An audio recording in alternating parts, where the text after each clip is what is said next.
Bonjour mes chers amis et bienvenue sur Invitation Sidérale. Je m'appelle Jana et je vais vous parler aujourd'hui de quelque chose de très important en astrologie.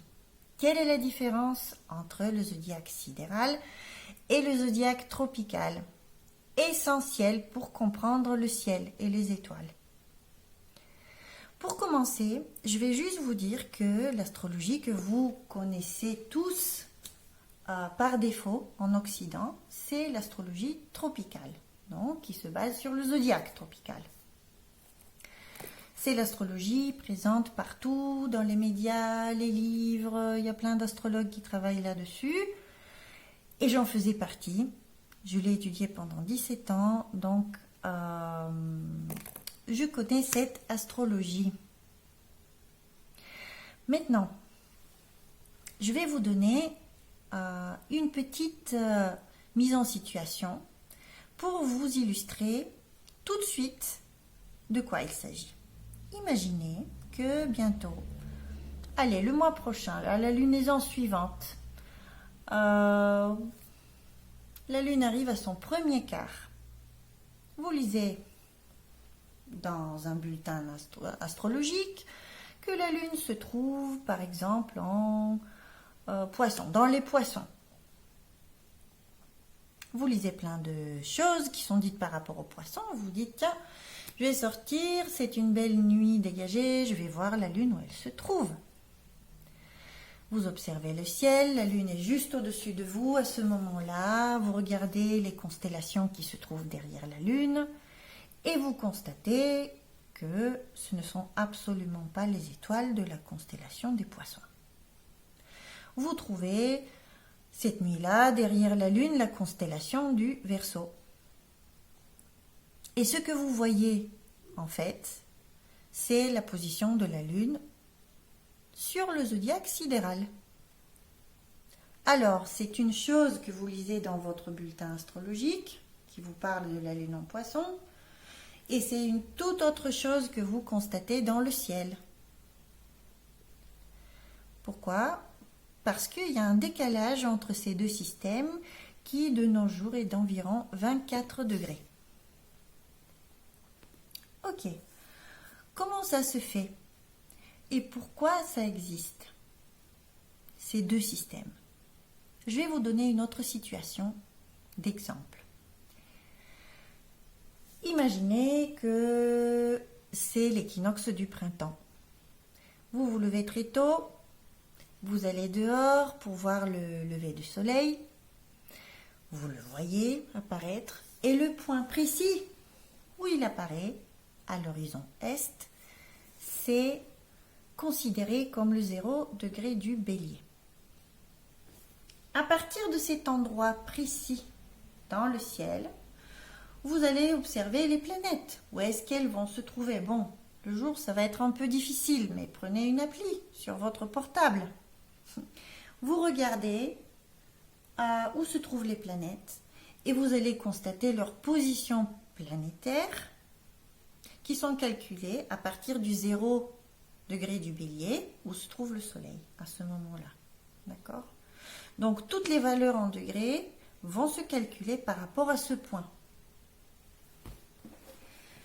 Maintenant, si vous utilisez toujours votre appli sur le portable, vous pourrez voir que derrière le Soleil ne se trouve absolument pas la constellation du Bélier, mais la constellation des Poissons, et que le Soleil se lève dans le 5e degré des Poissons. Ok, vous voyez entre le 0 Bélier et le 4 et quelques du Poisson, nous retrouvons une différence en degrés. Je vous ai dit 24 degrés de différence. Bon, elle peut être variable. Vous allez comprendre pourquoi. Mais prenez 24 degrés ou 25. Ok, qu'est-ce que ça signifie alors ces deux zodiaques? Disons qu'en zodiaque tropical, quand vous allez commencer le premier jour du printemps avec le 0 degré du Bélier, vous allez attribuer au Soleil certaines qualités qui sont un petit peu en correspondance avec les énergies du printemps, c'est-à-dire action, vitalité, énergie, initiative, improvisation, etc. Foncer, vivre. Donc, on va établir une analogie entre ce signe-là et cette saison-là, ou ce secteur saisonnier-là, le début du printemps. Et par la suite, nous allons faire ça avec tous les signes et tous les moments de la saison, les moments forts, c'est-à-dire les éclipses, les équinoxes et les solstices. Au solstice d'été, ça va être le Cancer. Début de l'été, à l'équinoxe de l'automne, ça va être la Balance, et puis l'hiver, au solstice d'hiver avec le Capricorne. Bien évidemment, que vous soyez né en plein été, pendant le solstice d'été qui fait très chaud et que vous êtes un tout bébé tout nu dans son petit berceau dehors et que il y a du vent autour et que tout est très très agréable, c'est pas du tout la même chose que d'être né en plein hiver, début de l'hiver, enfermé dans un climat plutôt froid, etc. Donc ce sont des choses qui ont leur importance et qui vont donner quelque chose dans le tempérament, dans votre tempérament. Et votre soleil, en effet, va être empreint de ces énergies-là qui sont de la saison dans laquelle vous êtes né. Dans ce sens, le zodiaque tropical est toujours utilisable. Il marche très bien, en réalité, avec les éléments. Pourquoi ? Parce que vous savez, il y avait, les anciens attribuaient quatre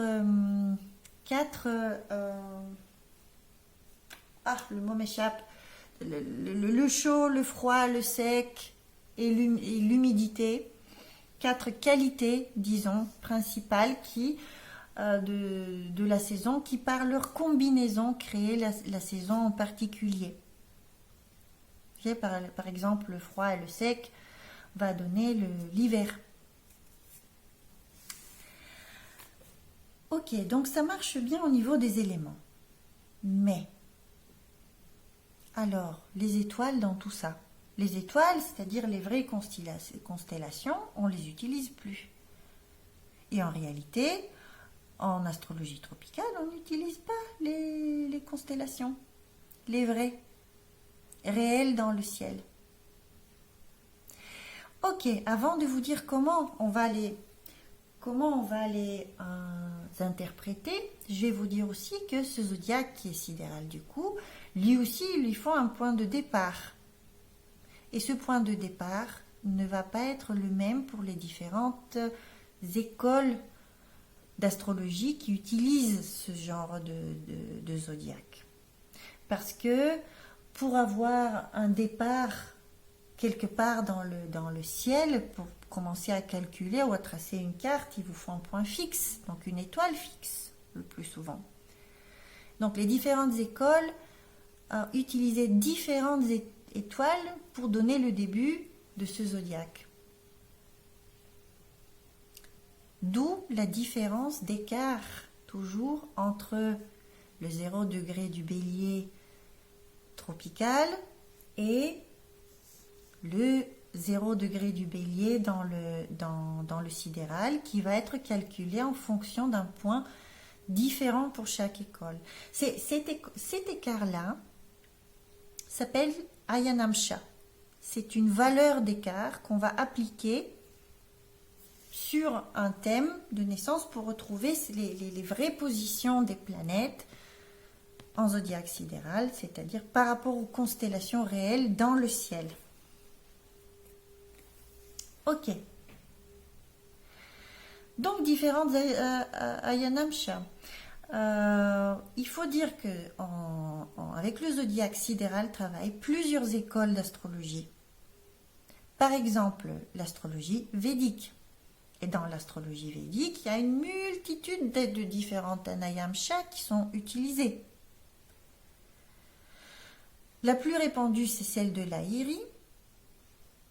Et puis en Occident, si il y a malgré tout des astrologues qui utilisent ce zodiaque, il peut faire référence aussi à l'Ayanamsha de Cyril Fagan et Bradley.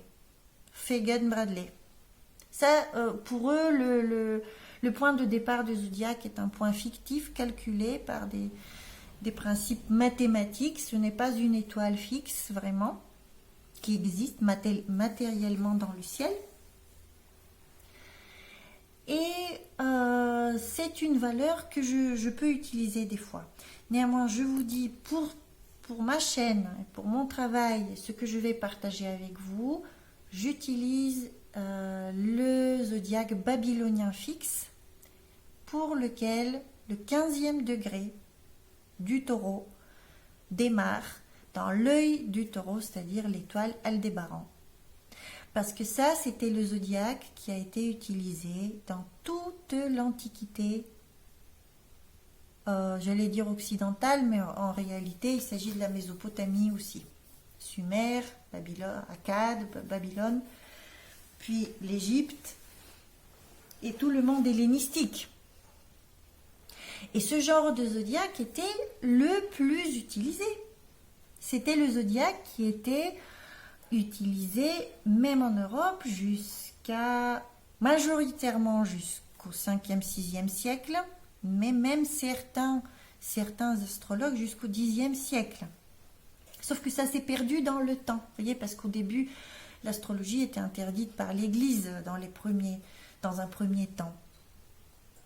Donc les connaissances se sont perdues. Ok, comment ça se fait qu'elles se soient perdues? Pourquoi? Et d'où vient cette confusion maintenant? Et pourquoi en Occident, personne presque ne connaît ces valeurs en sidéral? Et c'est très très difficile de trouver des personnes, même assez ouvertes d'esprit, rien que pour être curieuses à ce sujet. Il y a une grande résistance psychologique à changer d'optique pour ça. C'est tout simplement à cause de des autorités, différentes autorités comme ça qui se sont érigées dans le temps, dont la première est Ptolémée. Ptolémée, vous savez, c'était un savant de quelle origine il était? C'était en Égypte, mais est-ce qu'il était d'origine grecque? Ça, je ne saurais pas vous dire. En tout cas, il vivait en Égypte. Et c'était un grand astronome qui regardait la position des étoiles, écrivait. Il a écrit le Tétrabiblos, l'Almageste, etc. Ce sont des ouvrages autant astrologiques qu'astronomiques qui ont servi vraiment de base pour toute la science européenne par la suite. Les tables de Ptolémée étaient utilisées par tous les scientifiques, physiciens, etc. par la suite. Et ce qu'il a dit sur l'astrologie aussi. C'était le seul qui était traduit, en fait, parce qu'il a écrit en grec, mais ceci a été traduit en latin par la suite. C'était le seul auteur qui était traduit. Et donc la seule tradition qui est arrivée en Europe dans un premier temps. Le problème venait du fait que Ptolémée, même s'il travaillait en réalité en astrologie sidérale, ça veut dire direct, il observait une étoile et notait la position directement de ce qu'il observait, non pas symbolique, il a, dans ses livres, fait une confusion de termes en appelant les secteurs saisonniers symboliques dans le ciel, déterminé par les saisons et les phases des saisons, il a fait coïncider ça avec la notion de signe astrologique et de constellation astrologique. En fait, c'est une erreur, disons technique au départ, mais qui a donné des amalgames extraordinaires par la suite. C'est-à-dire qu'on s'est mis à appeler constellation de Bélier le secteur saisonnier symbolique de Bélier, c'est-à-dire qui correspondait au début du printemps. J'espère que c'est clair. Après, les livres de Ptolémée ont été traduits dans tout le monde arabe, et donc tous les astrologues arabes travaillaient en tropical par la suite. Au début, ça ne posait pas problème. Pourquoi? Parce que pendant un moment, quand Ptolémée est né, quand il travaillait, c'était à peu près le 1er, 2e siècle, entre le 1er et 2e siècle de la nouvelle ère, après le Christ. À ce moment-là, le secteur saisonnier tropical qui correspond au Bélier et la constellation du Bélier elle-même coïncidaient. Et donc, Ptolémée parlait en réalité du système sidéral, mais il a été par la suite compris comme une signification en tropical. Et ça a perduré dans le temps. Ça a perduré dans le monde arabe, qui a donné dont les astrologues ont écrit des livres. Ces livres ont été introduits en Europe pendant la Renaissance, traduits. Ça a été la renaissance, soi-disant, de l'astrologie, mais c'était une renaissance en tropical. Et le système sidéral, lui, il a été complètement oublié. Donc, aujourd'hui, si on vous dit oui, mais le sidéral, c'est n'importe... Non, système sidéral a été pratiqué pendant des milliers et des milliers d'années. Et en ce moment, nous avons une renaissance de cette pratique parce que comme elle est la plus ancienne et que les informations à son sujet se trouvent énormément dans les tablettes d'argile de l'ancien Sumer et Akkad et à Babylone, qui sont traduites que récemment. Vous savez, il y a des milliers de tablettes qui ne sont pas encore traduites, des tablettes avec des données astrologiques dedans, des prévisions, comment interpréter les éclipses, qu'est-ce que ça veut dire voir Vénus en plein jour, etc., des choses comme ça. Donc, avec la traduction de ces tablettes, on assiste maintenant à une renaissance de cette science et vraiment aux origines de l'astrologie.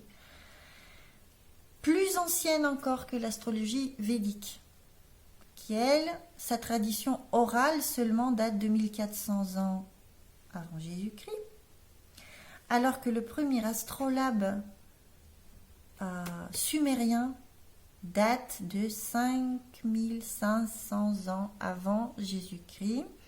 Et je vais vous montrer dans les autres vidéos, je vais vous parler des preuves scientifiques pour ces choses-là. Et qu'est-ce qu'on a trouvé vraiment? C'est passionnant. Et ça ouvre des nouvelles champs pour l'astrologie. Et pour finir, quelque chose de très important. À Babylone et dans cette ancienne tradition, les deux systèmes tropical et sidéral étaient utilisés ensemble. Il n'y avait pas de guerre, c'était pas l'une ou l'autre. Chaque système avait son utilité. Et du coup, je vous ai pas dit comment le principal. En fait, qu'est-ce que nous donne ce système sidéral au niveau de l'interprétation? C'est un lien direct avec une source spirituelle d'une hiérarchie supérieure aux saisons. Puisque les étoiles, ce sont des énergies spirituelles, intelligentes, vivantes, actives, qui agissent sur nous d'une manière très puissante. Et selon Hermès, qui est le père de l'astrologie en réalité, selon Hermès, en fait les étoiles sont d'une hiérarchie spirituelle supérieure par rapport aux planètes, par rapport aux saisons, etc. Dans une autre sphère, en fait, spirituelle, puisque ce sont des entités spirituelles très avancées, très, très puissantes. Donc, quand une étoile fixe tombe quelque part dans votre thème, elle est très importante. Et en astrologie sidérale, on va travailler avec toutes les étoiles, pas juste les 12 signes. Chaque signe, déjà, lui, chaque constellation est composée de plusieurs étoiles. Mais en plus, on va travailler avec toutes les autres étoiles qui ont une signification chacune. Et on va travailler aussi avec des notions entières qui n'existent plus en Occident, comme la visibilité ou l'invisibilité des planètes, leur apparition héliaque.